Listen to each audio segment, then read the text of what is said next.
कृषि road map प्रथम जो था उसमें बहुत छोटा बजट था और उसका बहुत बड़ा लक्ष्य नहीं था। असल कृषि रोड मैप 2 और 3 जिसके लक्ष्य बहुत बड़े थे और उसके लिए व्यापक पैमाने पर काम हुआ था। उन दोनों ही पॉलिसी में सबसे जो कमी जो थी, जिसको हम लोगों को आगे की पॉलिसी में देखना होगा, कि कुल मिलाकर के वह बजट ड्रिवन ड्राफ्ट था कि हम फला काम इतना पैसा लगाएंगे, यही उसमें रिपोर्ट था। लेकिन उसमें दो चीज़ें बातें गौण थी, जो दो चीज़ें स्पष्ट नहीं थी कि एक कि हम जो कृषि रोड मैप के लिए नीति बना रहे हैं उसमें हमारा उत्पादन कितना बढ़ेगा, और दूसरा जो उसमें बात होनी चाहिए थी कि किसानों की आमदनी कैसे बढ़े, वह विषय भी उसमें जिक्र नहीं था।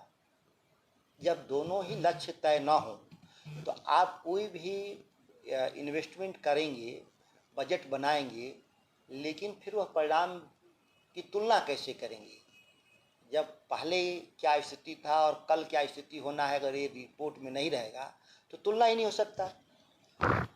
अब जब दोनों कृषि 3 और 4 को बीतने के बाद हम जब देखते हैं तो जो मेरे पास आंकड़े आए वो थे चिंताजनक बात ये थी कि 11-12 में हमारा प्रोडक्शन जो खाद्यान्न का था पूरे बिहार में 1,77,00,000 टन था, और जब 21-22 का जब रिपोर्ट मेरे सामने मैंने देखा तो 1,76,00,000 टन था। मतलब 1,00,000 टन पैदावार घटा। अब बहुत चिंता का विषय है कि इन 10 सालों में हमारे राज्य की आबादी भी 20-22% बढ़ी होगी। तो ये नई जो आबादी लोग आए, इनके लिए भोजन का हमने क्या प्रबंध किया?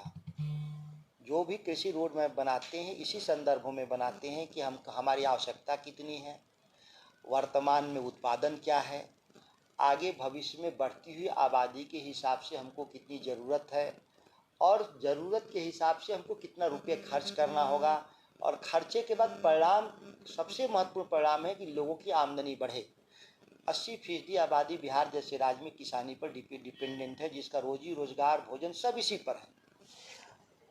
तो आमदनी भी नहीं बढ़ा। अभी सबसे ज़्यादा पर कैपिटा इनकम फार्मर्स का बिहार में ही है देश के स्तर पे। तो ये तमाम बातें जो हम लोगों को उभर के आई है, इसीलिए हम लोग इसको तीनों कृषि रोड मैप का हम एक थर्ड पार्टी, तीसरे स्वतंत्र निकाय को हम देंगे कि यह जांच करके बताए कि हमारी कमी क्या है। यह एक राजनेता के तौर पे हम एक विशेषज्ञ नहीं होते हैं इन कामों के, लेकिन जो मोटा मोटी जो आंकड़े हैं वो बहुत ही अच्छे नहीं हैं। तो इसीलिए जो चौथा बनेगा निश्चित बनेगा, और ऐसा बनाएंगे हम लोग जो बिहार जैसे राज्यों, जो दूसरे राज्य हैं उत्तर भारत के, उन लोगों के लिए भी एक मॉडल होगा वो। और तब पिछले के कामों को देखते हुए आगे के हम रोड मैप को हम आगे जाएंगे, और हम वायदा करेंगे इस राज्य के सामने कि हम उत्पादन इतना बढ़ाएंगे, हम किसानों की आमदनी इतना बढ़ाएंगे। तमाम बातें उसमें रिपोर्ट में बनी रहेंगी, लिखी रहेंगी, जिससे कि आगे आने वाले लोगों में यह न खोजना पड़े कि ये किस उद्देश्य से रोड मैप बना था।